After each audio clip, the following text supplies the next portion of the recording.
Okay, welcome everyone. Today's class is going to be led by Ryan. And now Ryan has a background, an extensive background in literature interpretation and writing. He's got a bachelor's degree in English literature and philosophy, a master's degree in creative and critical writing and higher education teaching, and a PhD in philosophy, creative and critical writing. And he is incredible at demystifying literature and helping you to understand it and then helping you to write about it. But today we're going to focus on the first bit, the understanding of it. And so if you have any questions, please type them into the chat or unmute yourself. But I'm going to hand it over to Ryan and we'll go from there. So over to you, Ryan. Okay, hello, good evening, everyone. Thank you for joining us. Hope you're all well and working hard towards your GAMSAT. So today we're going to look at symbolic poetry.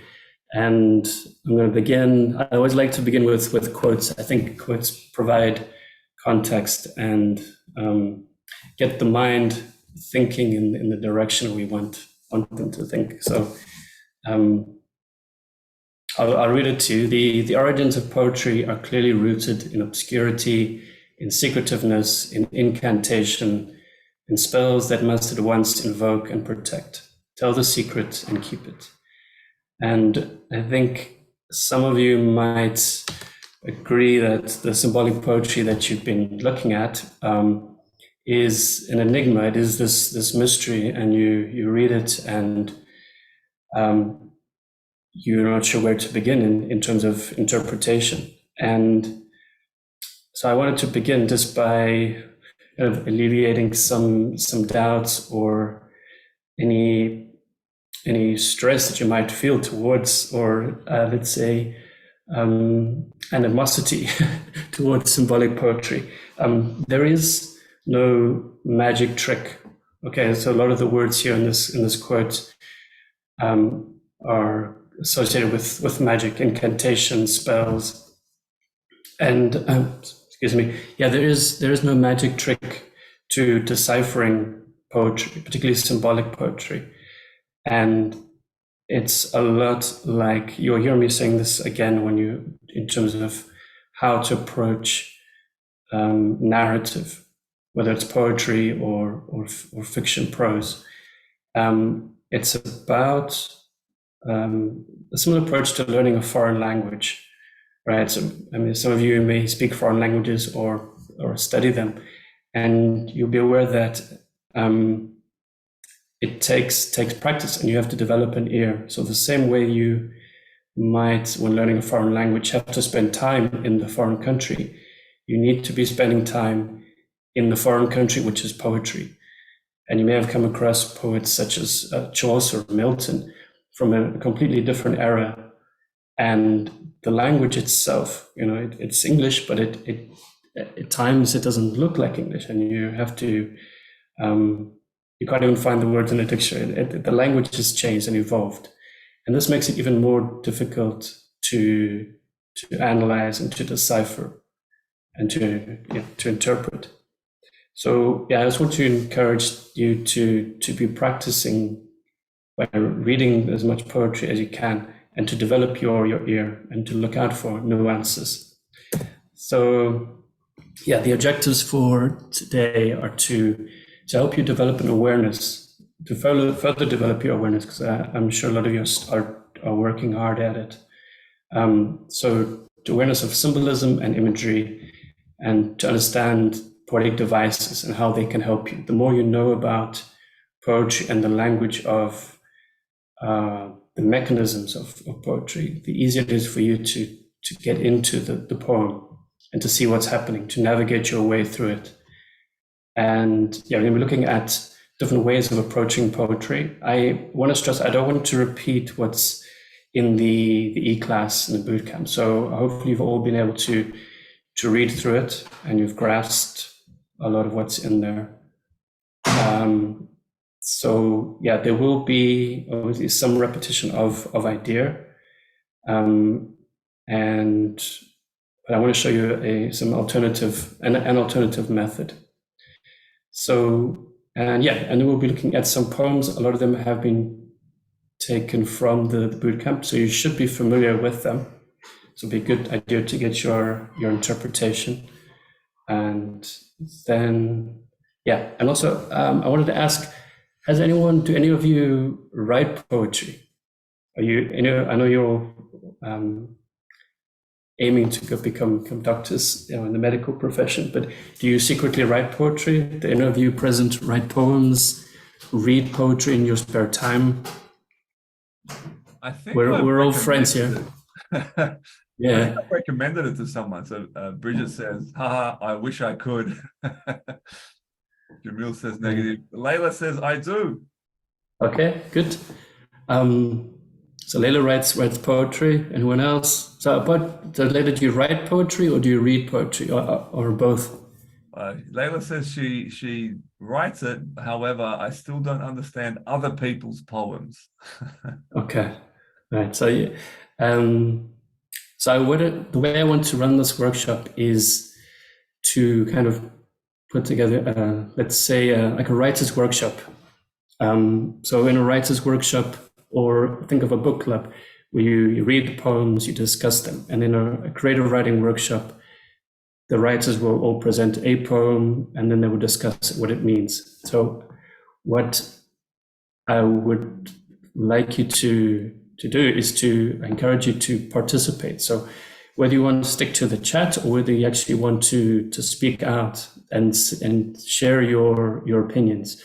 And what's great about this workshop is that there are no incorrect answers, which is something I want to stress in this workshop, that your interpretations are not incorrect, despite what the GAMSAT answers tell you. Okay, so I want you to really encourage you to participate, whether it's in the chat or whether it's through speaking out and sharing your opinions. Next, does anyone have any specific questions? I would like to understand what your doubts are, where you're finding symbolic poetry problematic, anything specific, just so when we move through, I'm aware of what it is you're actually struggling with or looking to gain from this workshop. Any questions? Nothing's coming in so far. Any specific things? Actually, we got Bridget says, I feel like the convoluted and symbolic language makes it difficult for me to analyze the poem. I can't work out the meaning, seems so confusing. Jamil, okay, yeah. Jamil says sometimes, we got a few of them coming in now. Jamil says, sometimes if it is from a point in history I'm not familiar with. Aniki says, I find because I don't really understand the structure too well, that I answer according to how it makes me feel. Kirsty says, I struggle with the language. Kiara says, sometimes I find it tricky to identify when an author means something literally or symbolically. Leila is saying, I sometimes read too much into the symbolism than I should. Rod says, sometimes the symbolism can be so subtle, I don't see it. How can I be more sensitive to this symbolism? More about the language. And that's it. Okay, great. All right, thanks. So yeah, this, I feel exactly the same way you do. I know this doesn't discourage you, but yeah, it is symbolic poetry. And what you're saying, Jamal, about the history, it's going back, like poetry from 100 years ago, the language was different. The language is a big part of not only symbolic poetry, but the narrative poetry. And yeah, we're going to look into all these things. You mentioned I can't remember, but the feeling, like that sense of what you feel from the poem, that will help you. So I think your feelings towards, that's what your interpretation of the mood, that's definitely something that will help you. Okay, so let's move on. So what I want you to think about when you're looking at the poem, I'm going to use the analogy of a detective. Okay, so it's about interpreting a text, and as a detective, you arrive on a scene, you arrive on the crime scene, and again, we think of Sherlock Holmes and other detectives who you may watch or read about.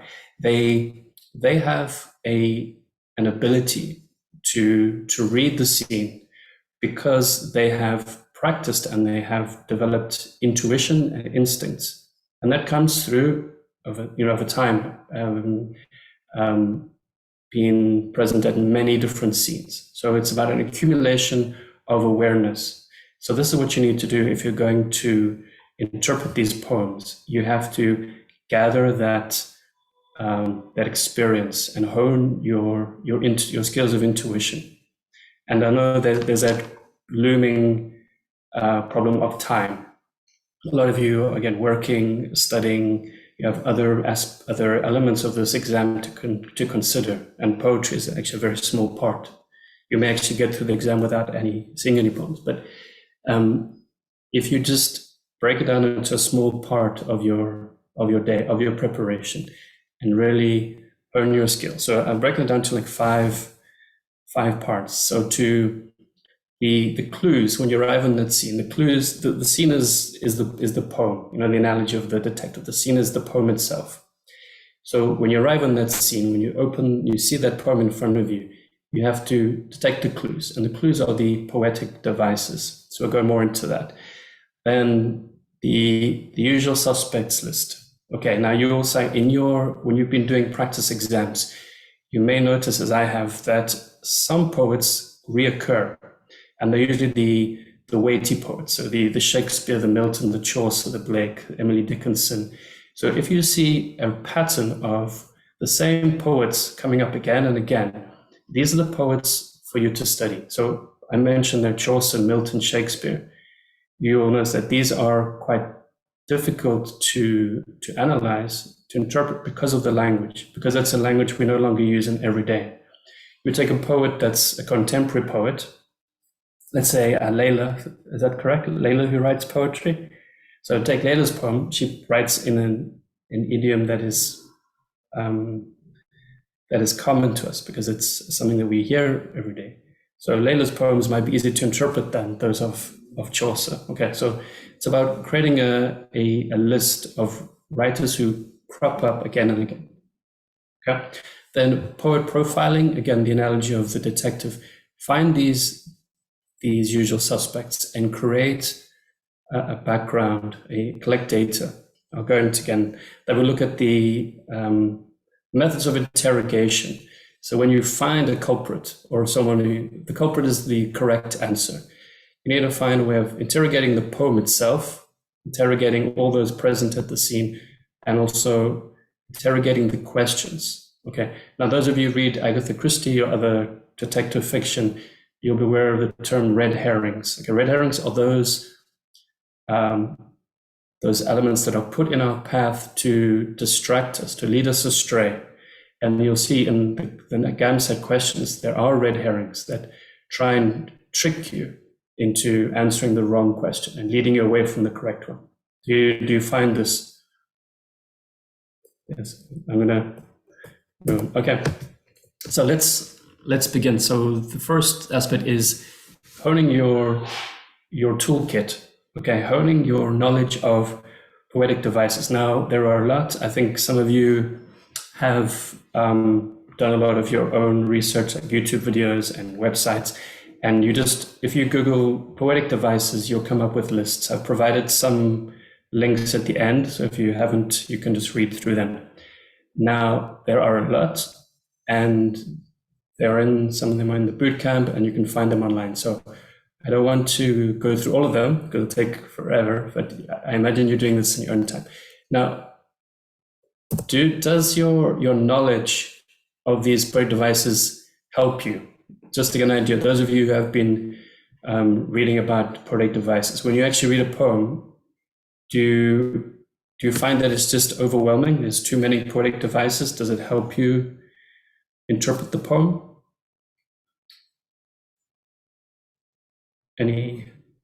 Jamil is saying, when you say create a profile and collect data, do you mean research the poets?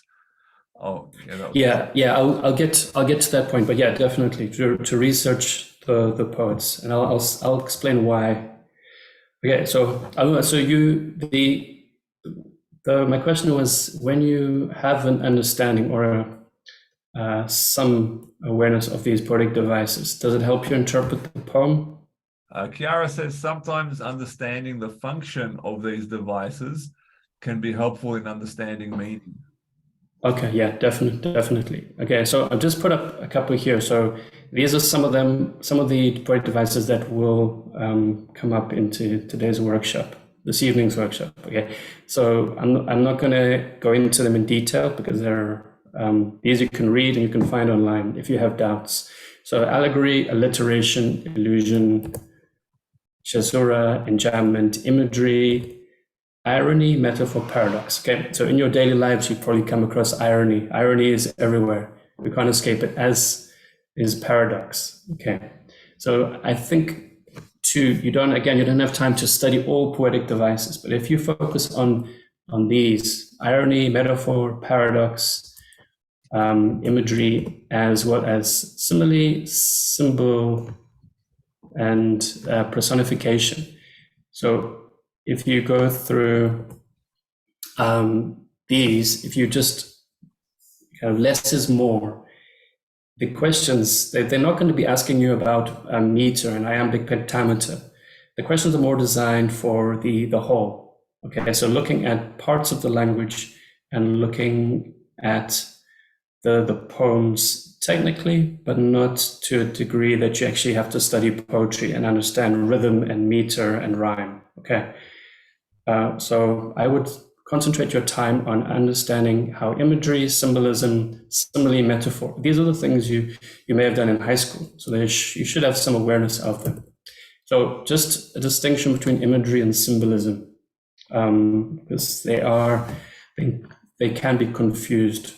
Okay, so imagery is more imagine a painting. Okay, so when you're looking at a painting, you see the images. So when you're reading a poem, you're able to see, to hear, to taste, so the five senses that are incorporated in creating imagery. Symbolism, think of it more as a singular unit within the poem. All right, so again, you've read lots of examples, the rose, the sun, a tree. Okay, these are singular units, usually from nature, not necessarily, that represent something in the poem. Okay, so they have an additional meaning. Imagery more creates the atmosphere. It helps create the mood as well. Okay, is that clear? I'm going to take that as a yes. Okay, everyone. So just to give you an example, this is a poem, the opening stanza of Wordsworth's I Wandered Lonely as a Cloud. Okay, I'll read it to you. I wandered lonely as a cloud that floats on high over vales and hills, when all at once I saw a crowd, a host of golden daffodils, beside the lake, beneath the trees, fluttering and dancing in the breeze. So just have a look at this opening stanza and think about what poetic devices you can see.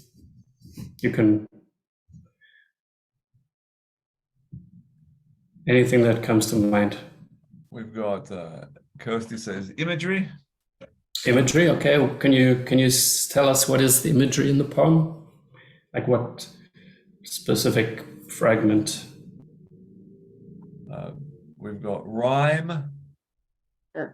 Says Bridget and Camille. Yeah. I said Yes. imagery because it's describing like the scene. So it's talking about like as if you're floating over the cloud. Oh, hang on. Okay, yeah. So what It do could you, also when be you symbolism imagine, as well. And then the host, so golden daffodils is kind of describing like that's the imagery like beside the lake beneath the trees. But then okay, good. the start of it would be like symbolism, like because I wandered lonely as a cloud that floats high. Yeah. Okay. All right, good. So the imagery, so would be, you can see, you can imagine, you've all seen a lake, you've all seen trees, you can imagine the hills and the valleys, okay, and the golden daffodils. So this is creating a scene, okay? Anyone else? What other poetic devices do you see? What can you identify? There's a few coming through. Can you see the chat, Ryan? I can't because I have Okay. the No worries. yeah. So we've got Bridget says Um, A-B-A-B rhyme that changes to rhyming couplet. okay. And Good. Juho says personification. Oh yeah, very good. Personification.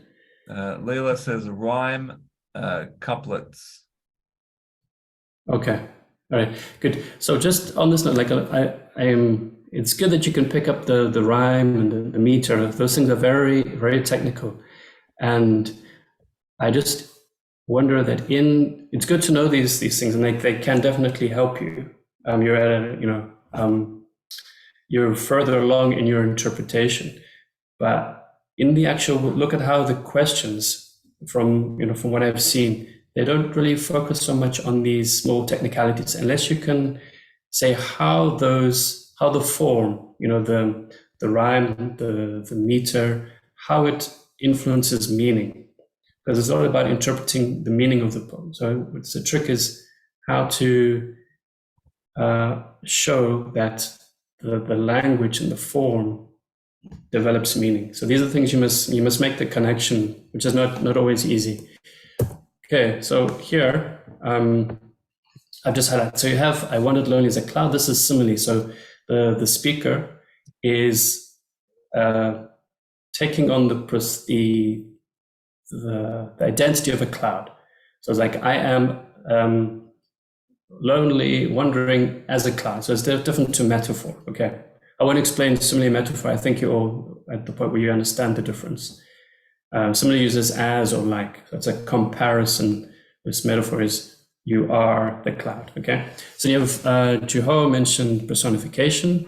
Okay, this is when an object, whether it's natural or a thing, takes on the qualities of a human. Okay, then you have imagery and you have the symbolism.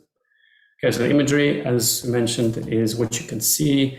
The symbolism is what the daffodil represents. So what does the daffodil represent in this poem?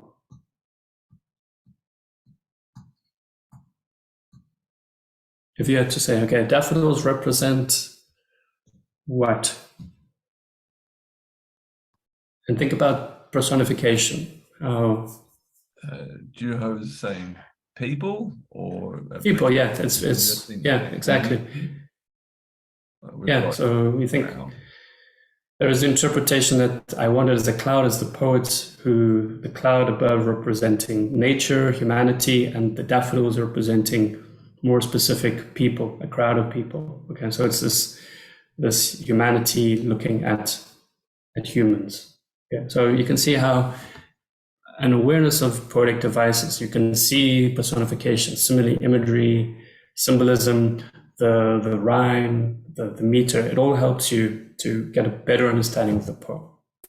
Okay, so the next is looking at the usual suspects. So again, their poetry has been around since the invention of language, and you can see just by this chart, there are endless amount of poets, all right? And you cannot possibly read them all. You don't know what you're going to get in the exam.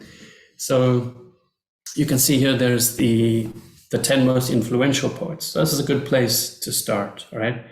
Because you're more likely to get one of these, let's call them the fat cats of poetry, okay? So you're more likely to get one of them. And Shakespeare, Walt Whitman, Chaucer, T.S. Eliot.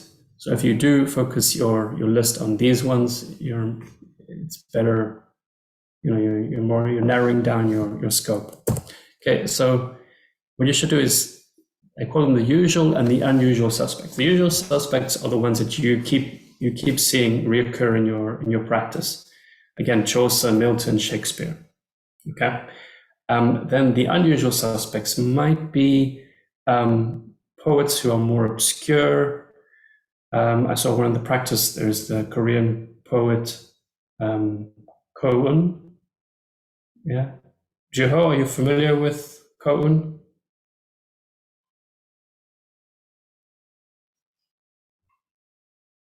Yeah, Juho.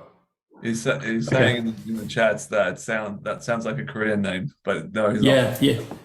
Yeah, it's a Korean poet. So in the camps, there is a more obscure poet, maybe less well known. So if you find a poet that you particularly like, then study them. You never know. But I would focus on the usual suspects. And yes, you should. When I say collect data, you do like a criminal profile. So you create your own crazy wall. Okay, and again, takes time. But rather than trying to read all the poetry that you can possibly find, narrow down your practice to a select group of poets, and then learn as much as you can about them and create a profile. Now, how this will help you is, let's take Emily Dickinson. All right. Now, think about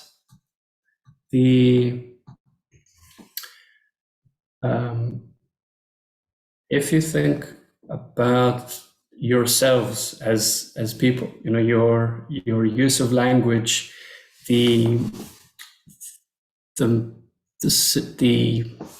things that are important to you, the things that make you angry, that make you happy, that make you sad.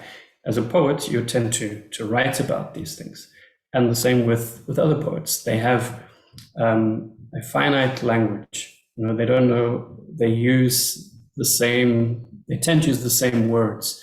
They tend to use the same themes. They tend to have the same form. Shakespeare, he wrote in the sonnet form. Other poets like the Sestina or the Villanelle. So poets have a form which they may prefer. So if you have an awareness of the forms they like, the themes they address, and their background. So Emily Dickinson, for example, she was notoriously reclusive. She suffered from iritis, which is an infection of the iris. And so knowing their relationship with the world, the relationship with religion, politics, will help you interpret the poem, because you already have, if you know someone, you're able to identify what their poetry is about. Does that make sense?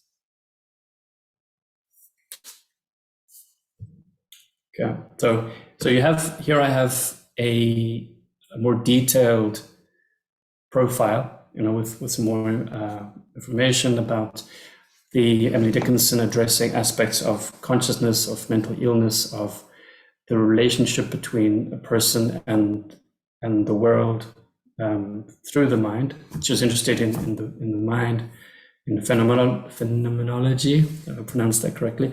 Or you could have a simpler mind map, okay? Something with identifies key parts. This is more manageable. So we think about themes, imagery, symbols, forms, which would be whether it's a sonnet or villanelle.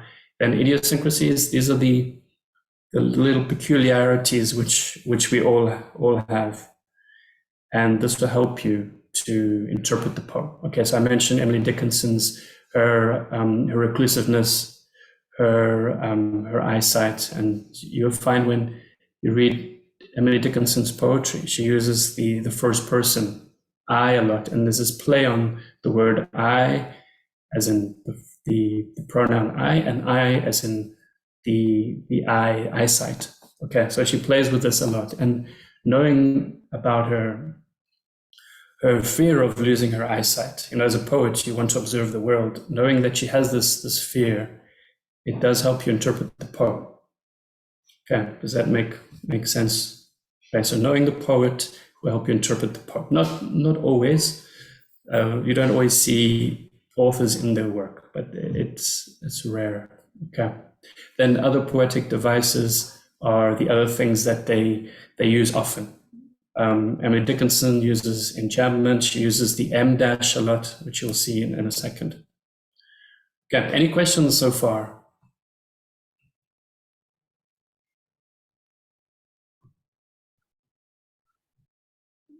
Okay. No. A lot of positive comments. That's so helpful. Never thought to research into specific poets, but makes so much sense. So, for example, when I was looking at Sylvia Plath, I noticed lots of her work encompassed her mental health struggles. So definitely, yeah. So you'll see with Sylvia Plath her relationship with her husband, with her struggle as a woman, as a poetess, and getting the recognition and her mental health. And yeah, so her work is very autobiographical. So the more you know about Sylvia Plath, the easier it is to interpret her work. Okay, yeah, definitely. Okay, so this is taken, now we're looking at the methods to how to, when you get a poem, how to interrogate the poem. Okay, again, using the analogy of the detective, you ask questions of the poet, you ask questions of the poem, and these questions here are from the E-class. So if you haven't read that, do so. There's a lot of important and useful information in there. What I find is that, when you're in the exam situation and you have 10 seconds to read the poem, read the questions, and answer, okay, maybe even less, you may feel overwhelmed thinking, oh, I have to think about all these questions and there's no time. So this is more, I'm sure you're aware of this, but just to stress it, this questioning, this interrogation needs to be done outside of the exam. So in your practice. So while you're honing these skills, you're reading poetry, you have the time to ask these questions. If you incorporate these questions into a simpler form, so 3 is the magic number. So I call this the 3 read system, right? So again, you do this in your practice time. So first is an overview. So when you first read it, you just kind of breathe the poem in, but you should be aware of the theme, which can be found in the title, and the voice and the feeling. So of tone and mood, right? So tone, we're talking about the tone of the poet, the voice, whether it's like when you meet a person, how they speak to you. You can tell if they're relaxed or if they're uptight or angry. You can get the tone through the language. That's a tone. So mood is the atmosphere that tone creates. So a severe authoritative tone will create a feeling that is tense and maybe claustrophobic, whereas a more relaxed tone will create an atmosphere that's open and relaxed. Okay, so these, I think, just two distinct, there are different points. Then the second read, this is where you have to take off your gloves and you have to get dirty. So you have to look at the poem and you're looking as you put on your reading glasses and you take out your books and your pen and you make notes, you underline, you annotate. Okay, so what are the poetic devices as we did before? Is there simile? Is there rhyme? What is the symbol? And you really look at the poem, okay, and you analyze all the little aspects of it. You dissect it. And the third read is that you take that knowledge, your feeling. Someone mentioned when they read a poem, they have this feeling. Okay, that's an intuitive feeling of the mood. You take that, you take your more analytical study of the poem, and then you apply it to interpretation. Now, this is where your profiling will come in handy, because having found your usual suspects, having profiled each of them, knowing something about their lives, their themes, the form they use, will help you interpret the poem. And you will see, as someone mentioned, sorry, I don't know all your names yet, but someone mentioned about reading Sylvia Plath. So knowing about Sylvia Plath's life and recurring themes and imagery will help you interpret the poem and help you answer the questions. Okay. So yeah, follow these first read, second read, third read. And you do that each time you read a poem. But behind the scenes, you're also doing the profiling of the poets that you find keep coming up. Okay, so next, here we have Beware the Red Herrings. All right, so when I was thinking about the questions, okay, they can, when you find them, and my feeling, you see these 4 options, and you read them, they all sound really good, like all these answers are correct. And what this does to you, and having heard your thoughts at the beginning, you find that you feel that you misinterpreted the poem, or you have completely misunderstood, because what the answers that you've been given seem to jar or contradict your own feelings about the poem. Now, this is the idea that there's only one possible reading to a poem. However, when you speak to people who are invested in literature, they will agree that this is inaccurate. Poetry is there to be interpreted. The poet may have his meaning, but once he sends it out to the world, the reader takes possession of it, and the reader will apply their meaning to it. Okay, so there's the idea of the death of the author. The author dies when the reader takes possession of his work. Okay, so you should not feel discouraged that your interpretation is different to one that seems to be the right answer. Okay, and it's highly subjective. So how does this help you in the GAMSAT? So it's important to remember that first of all, your intuition is not wrong. It's just an alternative reading. And you need to realize that behind the scenes, there's the Wizard of Oz behind the curtain. He's pulling the strings.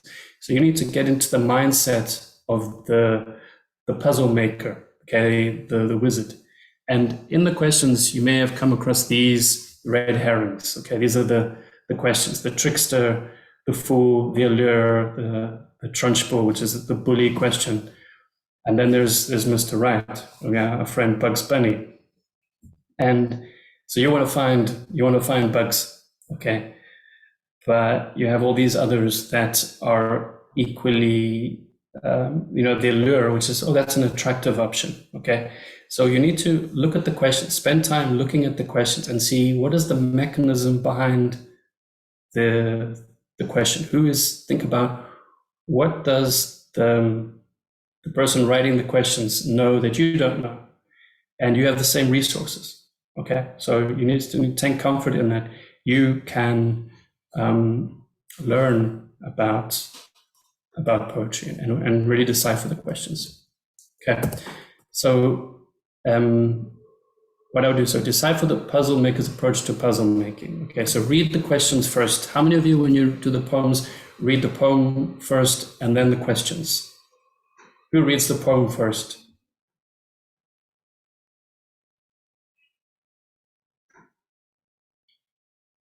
Nicole says yes. Juho says I go to questions first.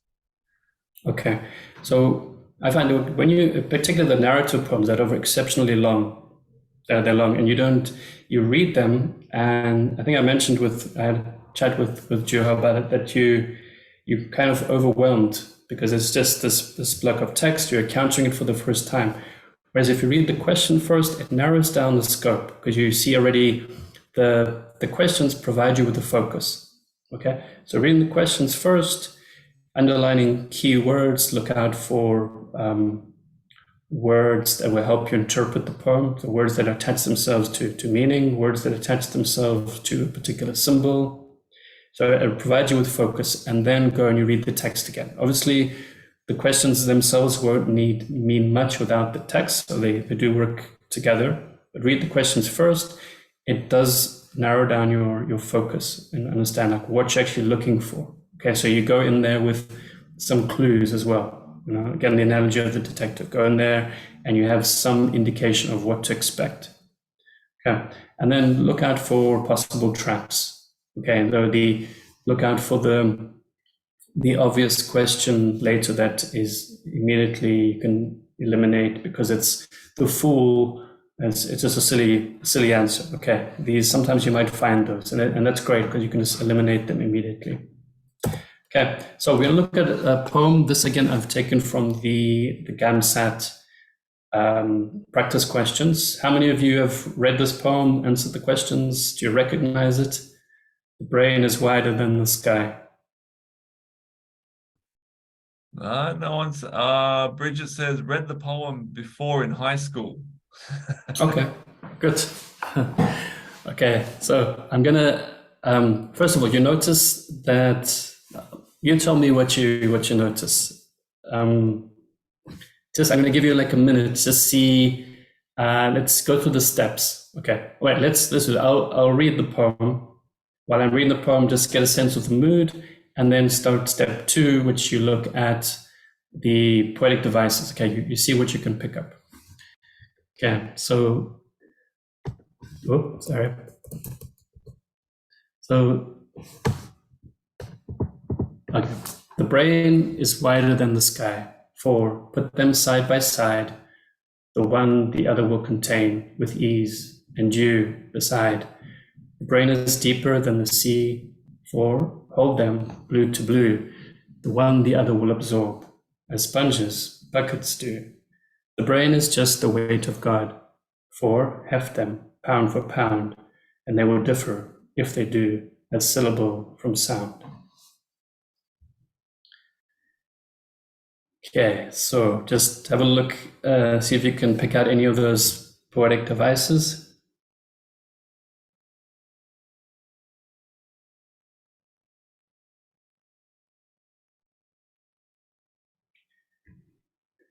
So we've got meter, M dash.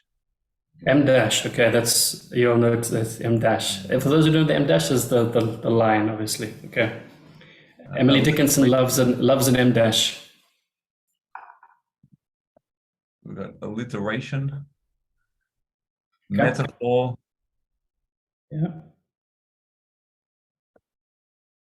Anything else, guys? Not very quiet. Okay, all right, good. So all of those devices you mentioned are there. Let's have a look.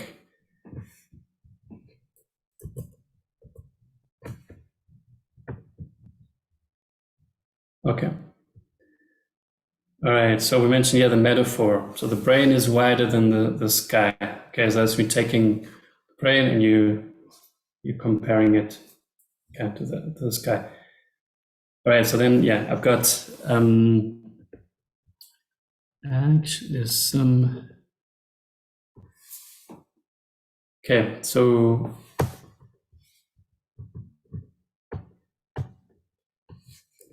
let's go back. Okay, so we got simile. Okay, we've got metaphor. Enjambment is when one line grammatically goes on to the next line, right? Then we got the M dash, all right? Simile, and then got the alliteration. So the blue to blue, buckets, syllable, and sound. Okay, so one of the metaphors is comparing the sea. Okay, so the sea, you can see the middle stanza there. The sea is a metaphor for deep and being profound. Okay, and it adds that element of mystery. And it's also comparing the brain to a sponge. Okay, so there's this double. There's the metaphor of the sea being deep and profound, which is, I think, is obvious. And then there's the simile, which compares the brain to a sponge, and it absorbs, okay, the water, okay. And then there's the other image of the sky. Okay, so you've got the brain wider than the sky, you've got the brain is deeper than the sea. So there's this parallelism, which is where you have similar structure, stanza from stanza. The final stanza is the brain is the weight of God. Okay, and now, does anyone want to tell me what this poem means? What is your, if there was a simple question, what does the poem mean? Can anyone put it in a sentence? Let's look at the questions to kind of, the potential of the mind. Okay, the potential of the mind. Okay. Anything else? Nothing else is coming through. Okay. All right. So we'll come back to that. Now have a look. Here are the questions. Okay. So the first question, the central theme of the poem. So this, again, you must be aware, when you create a pattern. When you look at all the questions, there's always often a question about the theme of the poem. Okay, because it's pertinent. You are reading a poem and you want to know what it means. So that's the theme of the poem. Then the second question, statements that the poem describes. This is referring to the tone. Okay, so you can get a sense of tone and mood. And this is the statement. How is the statement put across? So The speaker, the author, is making a statement, and this will refer back to tone and then mood. So when you're doing your 3 steps, pay particular attention to the tone and the mood. The tone you can work out also from the perspective of the poet. Is it from the poet? Is it from a persona? Do they take on an alter ego? Okay, so think about, Sylvia Plath, as again, we go back to her, she's always herself in her poetry, often herself. So you can say that the speaker is Sylvia. Okay. And then the stanza of the poem indicates, again, this is about particularly not the poem itself, but the final stanza. So some questions refer to the poem as a whole, other questions refer to parts of the poem. And it's important not to look at the poem when the question is about a part, not to look at the poem as a whole, and when the question is about a part, so did I get confused? Yeah, so when the question refers to a singular part of the poem, don't give the answer that refers to the whole, and vice versa. The question is about the whole, don't refer only to the part, and this is one of the traps that they set for you. Okay, so let's go question for question. So it's a bit.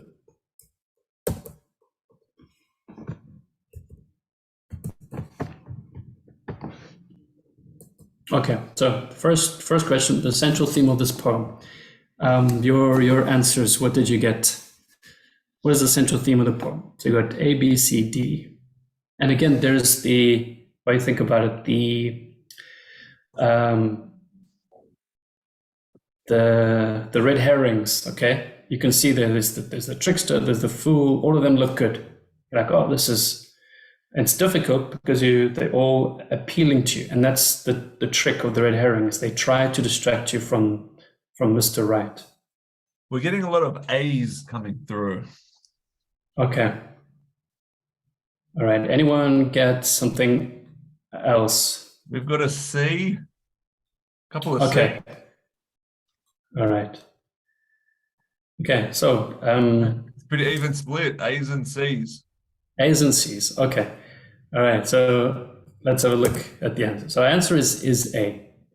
All right. So the complicated relationship with the brain and the world. Now you see in all the options there is the word the brain and something. Okay.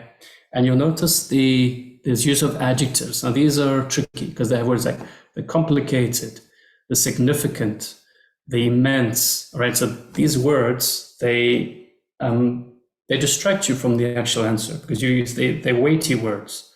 Okay. Immense, significant, complicated. So it leads you to hesitate and to think twice about what the answer is. So if you remove those adjectives, sometimes it does help you to get a clear idea. So A, the relationship between the brain and the world. Now, those of you who chose C, everything of the poem, the world, you have the sky, you have the sea, and then you have God, okay? And the correct answer gives you the explanation that I'm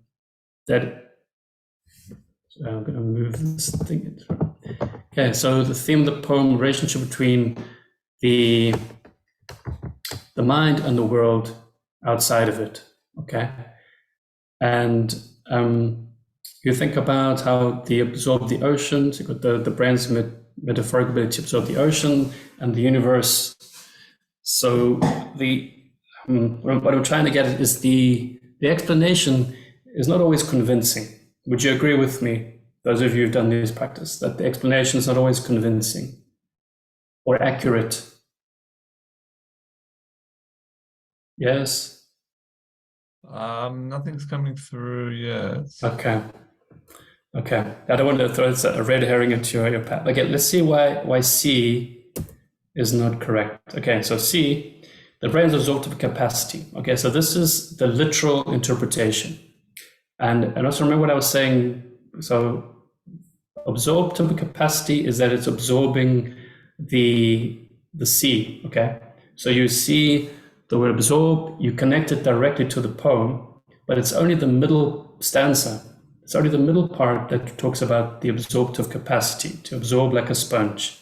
Whereas the part of the sky and God, these are different aspects. So you've taken a part of the poem instead of thinking about the whole. Okay.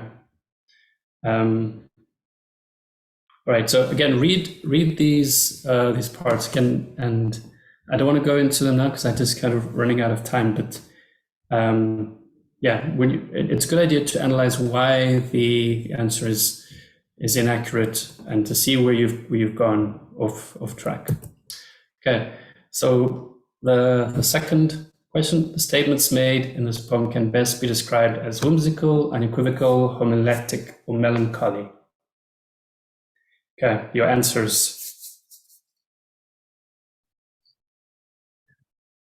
So into the chat, A, B, C, or D.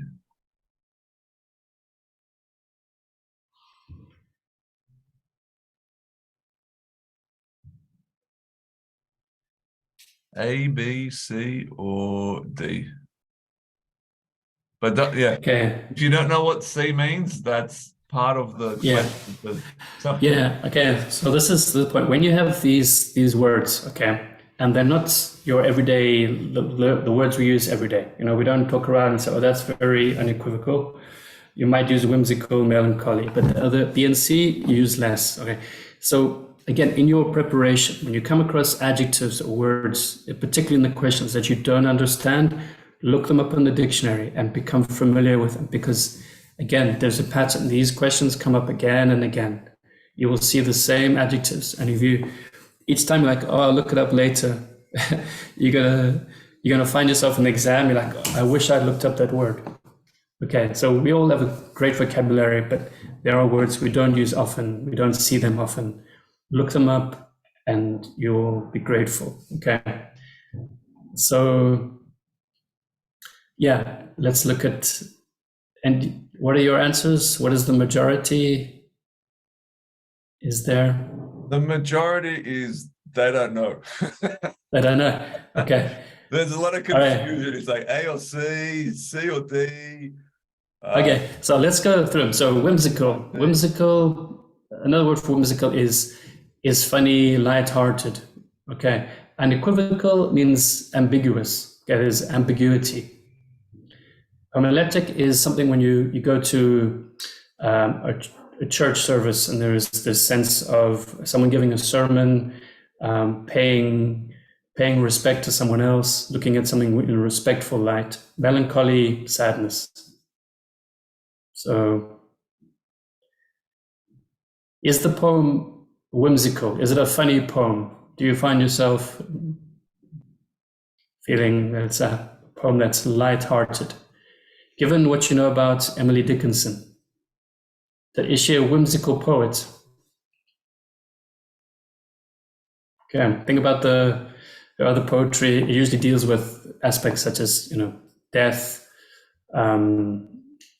and such light-hearted themes. So it's not whimsical, unequivocal, ambiguous. Could be.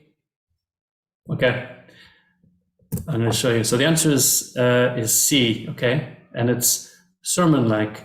So again, your understanding of meter and rhyme would help you here, because it's almost like when you say it aloud. This is also something you should do: is read the poems aloud. It does have this sermon-like tone to it. Okay, you know, there's that alliteration: blue to blue, pound for pound, a syllable from sound. Right? There's this parallelism. Put them side to side, and you'll see it. It does have a sermon-like quality. Okay. All right. Let's just incorrect, unequivocal. Okay, it's a misinterpretation of the poem. Okay. All right, let's move on to the last one. So the final stanza, again, here you focus on the last part. So you need to know what stanzas mean. That's just a paragraph within the poem. So the final stanza of this poem is indicative of what? Okay, please put your answers.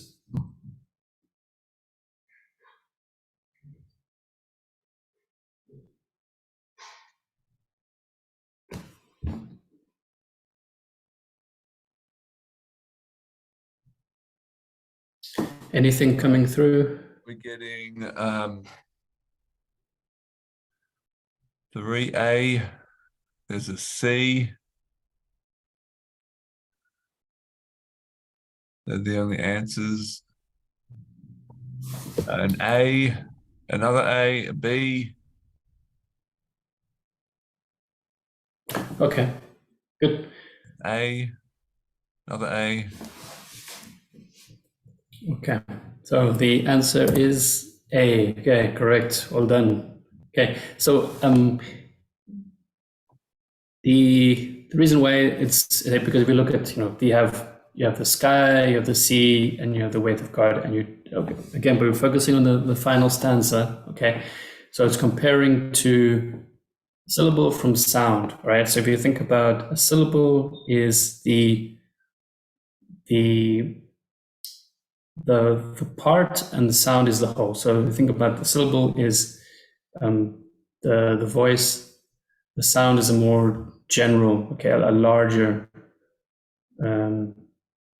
it's the larger part, okay? The syllable comes with the sound. Does that make sense? So God is the sound, and the syllable is the human mind, okay? It's as such as the human mind is a part of God, okay? So our consciousness is in part of God as the bigger thing, okay?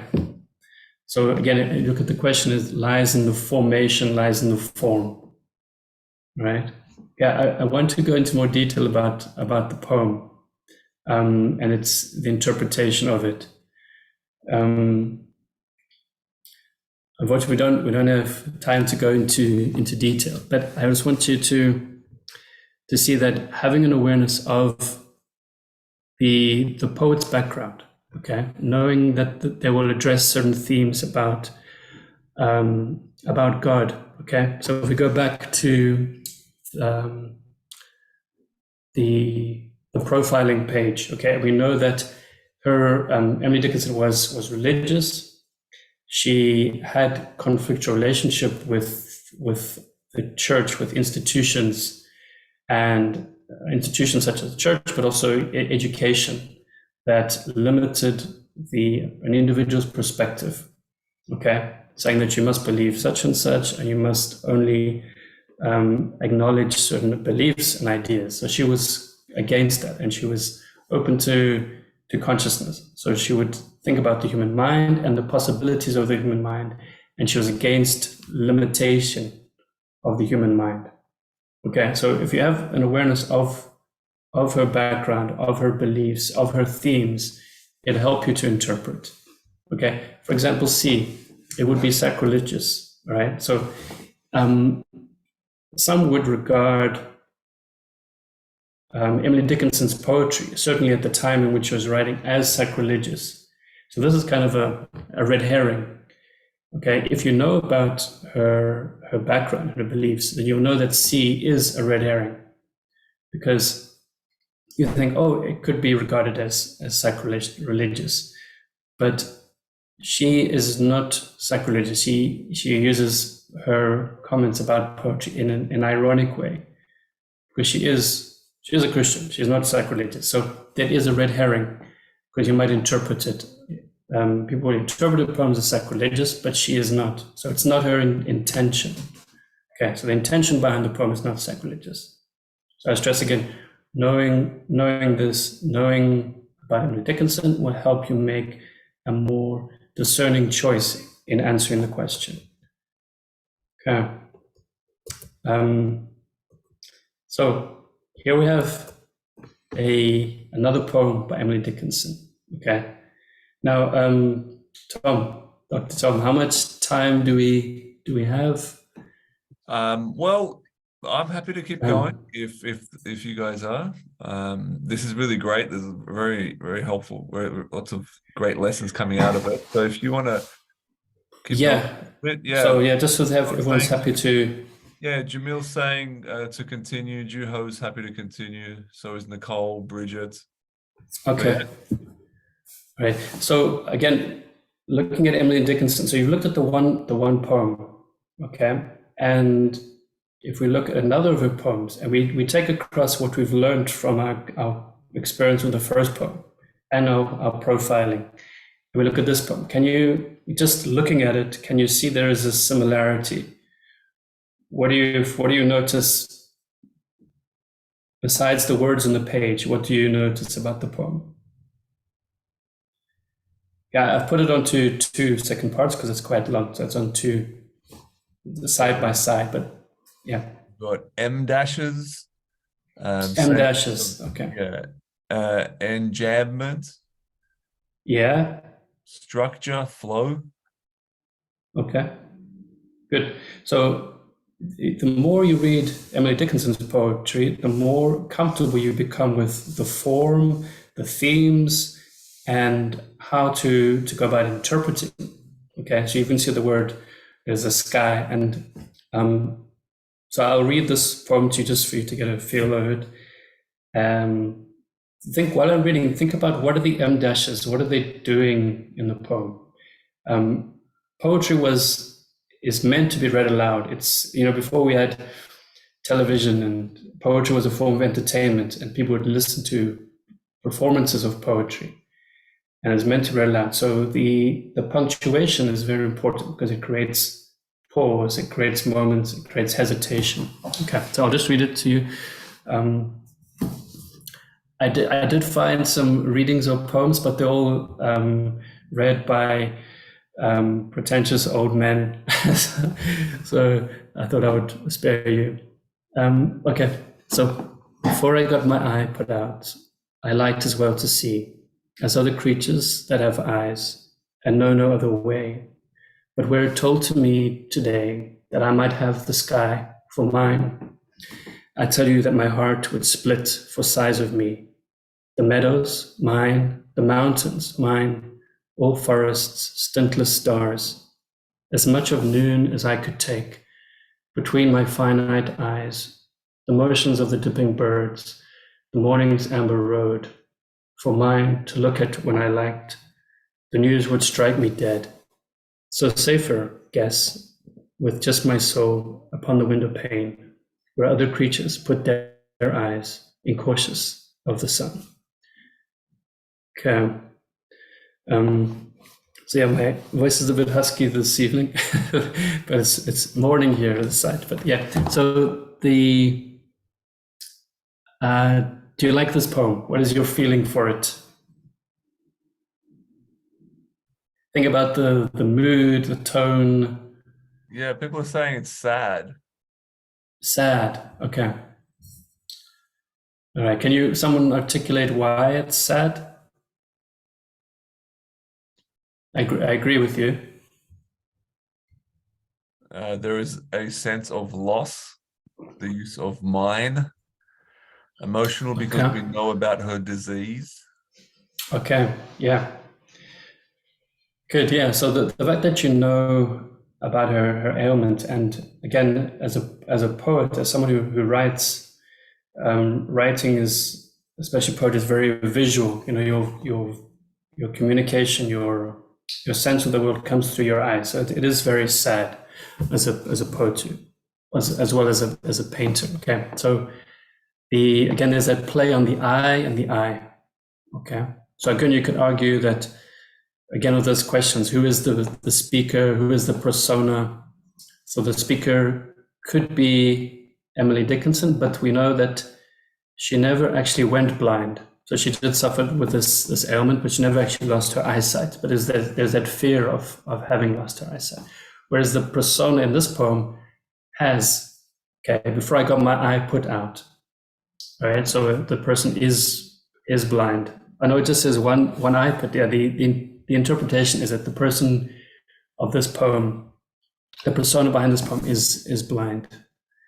Okay, let's just look, step 2, look at poetic devices. What can you notice? You mentioned enjambment, you mentioned, what else can you find? Imagery, Says Imagery. Yeah, imagery. Okay, Juho, can you give me an example of imagery?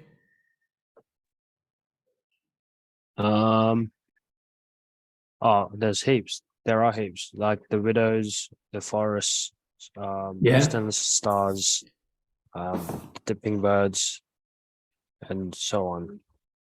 Okay, Juha, how would you interpret morning's amber road? How would you interpret that? What do you see when I say morning's amber road? Like bright sunshine in the morning. Yeah, Like bright sunshine in the morning. Yeah. Yeah. Okay, good. Right, as you can see, like the detail of the imagery, the motions of dipping birds, it's more detailed than the meadows, mountains, or forests. But we are more familiar with, you can all imagine a meadow, a mountain, and forest. So it conjures up more personal images of what these entail, which is we have eyesight. We can see these things, whereas the poet has to imagine them because they're now blind. So they can no longer see these things, whereas we can. Okay, so they're just left there. Meadows, mountains, forests, and the morning's amber road, which comes from the persona's memory of these things. Okay, so there's this juxtaposition. That's another poetic device where you're putting contrast between the blind person seeing within and what they imagine, what other creatures, okay, whether it's animal or human, what other creatures can still see. Okay, right. Anything else that you notice? So we got imagery. What about symbolism?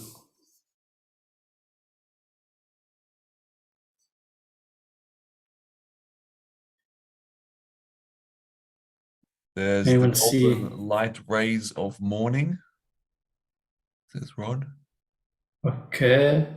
Maybe that was the previous question. Sorry, I think that was okay. Okay. So nothing else is coming through. Okay. All right. So there's what I think the key thing about this poem is what do we take about the last stanza? Okay. So we just go through it as a narrative, such like there's the person who's blind, imagining that one day someone said, okay, you would, but were told to me today that I might have the sky. Okay, that you may so possess in terms of being able to see the sky, to see the forest, to see the mountains again, to see all these things. Okay, to be able to see them from above, almost, to encompass everything. Because our eyesight, we see what's in front of us, but to see everything all at once, almost in a godlike way, it would be too much. Okay, so how do we interpret the final stanza? So safe for guess with just my soul upon the window pane, where the creatures put their eyes, incautious of the sun.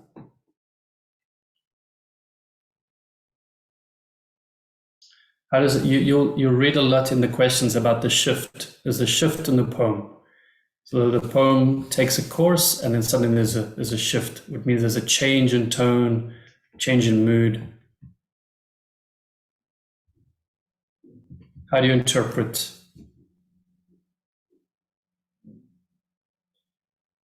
What do you guys reckon? Give it a crack. We're not in the GAMSAT yet. Yeah. You're allowed to get it wrong.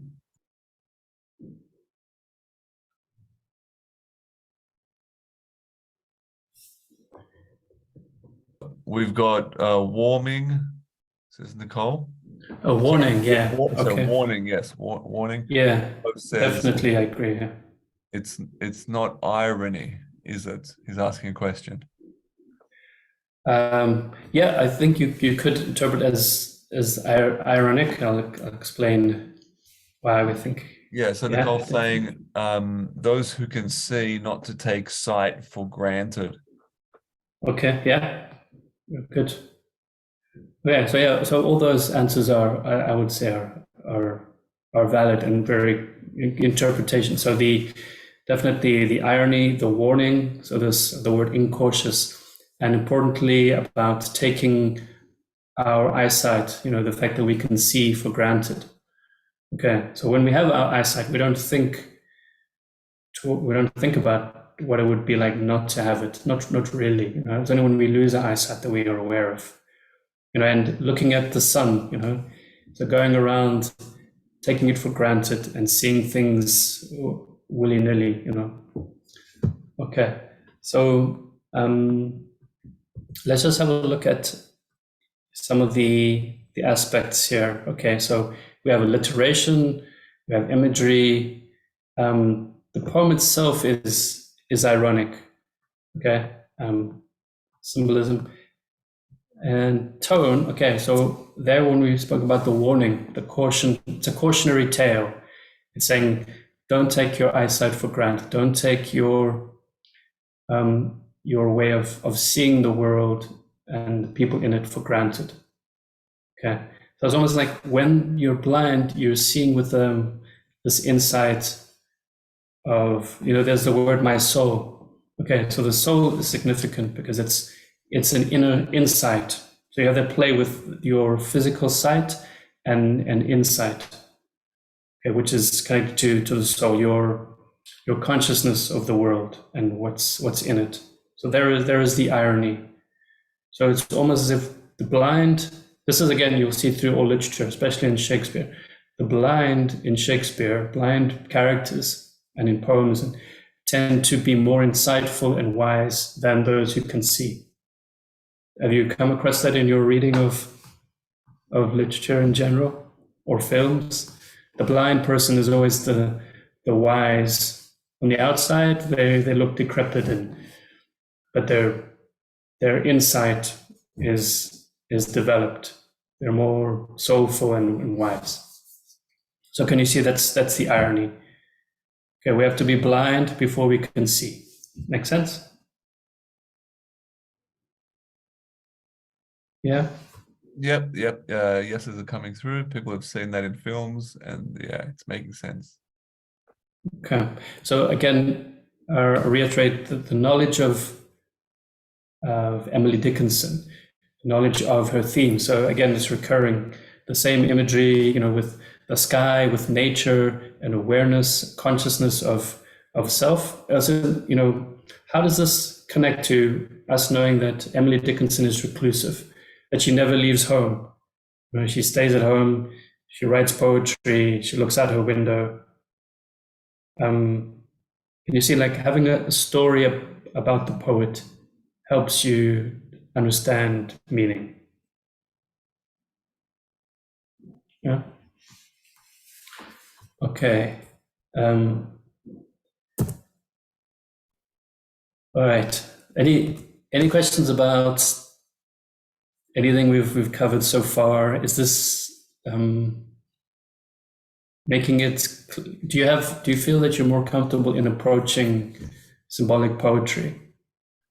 Bridget says this is very helpful. Okay. Good. Yeah. Because I understand, like, it's not easy. You know, you find a poem in front of you and you have to, where do you start? You know, and the language is inaccessible. Some of the imagery you can recognize, but if it's the English is antiquated, let's say, it's more difficult to even grasp the imagery. A good tip you'll find in the e-classes is that you try and transcribe the poem or translate the poem into your own words. Okay, so doing that helps. Like, tell us, like, what is this poem about? And you just try and go line for line. You just say it in your own words, and this might help you demystify the poem. Okay, so the idea was I thought that I could get through a lot more quickly, but so the idea was to, you know, do something like William Blake. You do the same thing. You create a detailed profile. You go into his background, his relationship again with the church. What's important is poets like Shakespeare, Milton, Chaucer, the very influential poets, their themes recur, and there's almost like a conversation. Poets of the past who are having in conversation with poets of the future, the present. Okay, so there's this referring back between, so Blake, he refers to John Milton. So if you have an understanding of Milton, you'll have a better understanding of Blake. So make these connections. Okay, they're like the analogy, they're gang. Okay, Blake and Milton, they're on the same side. Again, so you create a profile, you can have a simpler form, and then you set about interpreting their poems with these skills developed. Okay. So again, these slides, they will be on the website. Now just go through them quick. Again, it's looking at another poem, and I've gone through aspects. Okay, so of the poetic devices that are involved, looking at the questions. You can just go through these. And yeah, I just wanted to, again, stress, look at the questions and why the answers that you chose may be incorrect, and to see what is the mechanism behind it. Try and put yourself in the mindset of the puzzle maker. Okay. All right. So here, finally, there is a reading list. This I recommend. If my house was burning down and I had to just take one book, it would probably be this, The Making of a Poem. Okay, it gives you examples of all the different forms and examples. And it's a very beautiful book that puts poetry into a contained form that is not so overwhelming. And then if you find, when you're looking for, again, a lot of poems are online, but the Norton Anthology of Poetry, these big weighty books that you might find in thrift stores, secondhand bookshops, you could probably find them for relatively cheap. Any edition of a Norton Anthology, because it gives you the poem, the background of the poets. So the history goes into a lot of detail, and each poem is annotated for you. So if you invest, I don't go to a bookshop and buy them because they're quite costly, a new one. If you can permit yourself to do so, then it's a good option. But if you can't, then you should be able to find any edition of a Norton Anthology of Poetry. It will help you to create those profiles of these poets.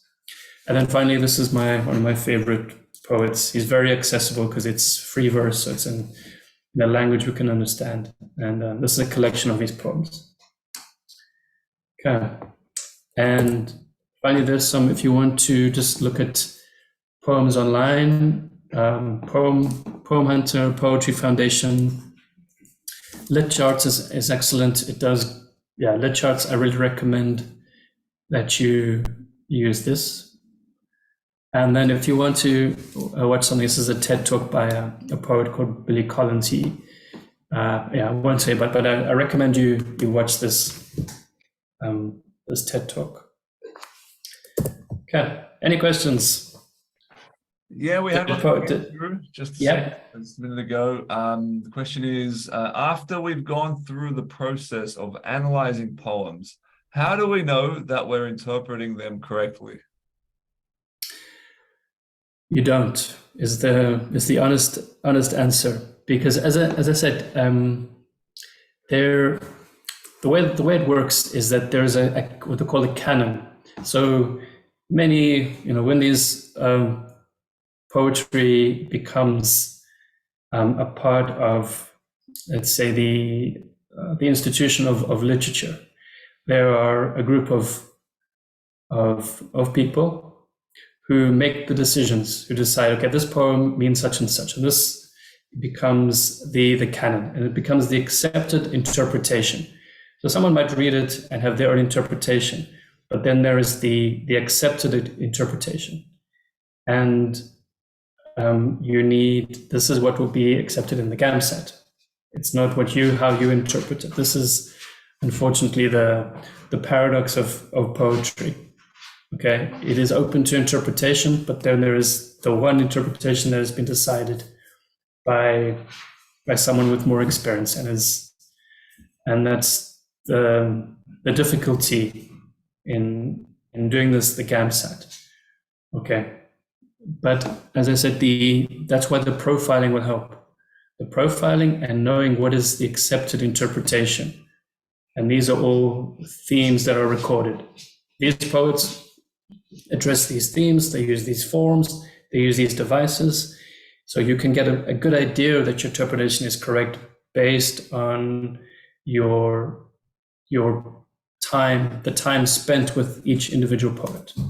Of course, as I said, you can't cover all of the so poets. The challenge there is there's no way that we'll be able to cover all the poets and potential poems. And so then, but in an exam setting like this one, where you've gone through and you've used these techniques to interpret the poem, is there like a most perhaps there's like a most likely correct meaning that we can gather from our analysis, and then there's a few maybe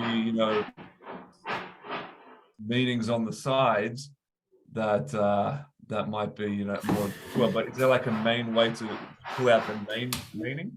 yeah, so it's an analysis, spending time with the questions themselves and say how that mechanism. So what are the questions that you can eliminate? So reading the questions first will help. Okay, so you get an idea of which questions can be eliminated. Be wary of those adjectives that give additional weight to a question to make it sound more impressive, and really ask yourself, like, single out the key words in the question and say, what does it mean? They might use the word structure, okay, and that goes back to form. Trying to really, it's about spending time with the questions and seeing what makes them tick. Yeah, so it sounds like it's about really applying the exam questions to that poem and seeing what's the most fitting answer based on that question and that poem, rather than what is the definitive correctness here. Rather, it's more seeing, all right, what are the questions, what are the four options, which one works best in this poem as I'm analyzing it. So a good approach is to try, when you read the poem, see like what questions would you ask if you were a GAMSAT examiner. What questions would you ask about the poem? You would ask about, okay, what is the overall theme? So that's why you're encouraged to practice those questions, because those, when the GAMSAT examiners, those creating the questions, are looking at a poem, they're asking the same questions you are. They're asking about who is the persona, what is the main theme, what are the poetic devices, how do the poetic devices help you to decipher meaning. These are the questions that you have to ask of the poem, and these are the questions that the examiners are asking you about the poem. So the more you spend time answering these questions, it does take time, the more you'll be able to get into the mindset of the examiner. Again, it takes time, and I think, again, you shouldn't be overwhelmed. Just go, as I said, with my practice doing the E-class practice questions, you have Blake, you have Chaucer, you have Walt Whitman, and the more, if you spend your time on the more difficult poets, you don't choose the easy ones, because the easy ones you should be able to manage. You find the difficult ones. So invest your time on Chaucer, Blake, Shakespeare, and these are likely to come up if they do come up. And if they don't, then there's a chance you'll get a poet who's writing in a similar era and they have similar themes which they address, or you'll have simpler poets, contemporary poets with contemporary language. And there you are in a better position because you're more comfortable with the words and the symbols. Does that make sense? Yeah. Any other questions, guys, before we finish up? But thank you for that, Ryan. Thanks for taking us through that. It is a lot to cover in an hour, so I appreciate you sticking around with me for longer.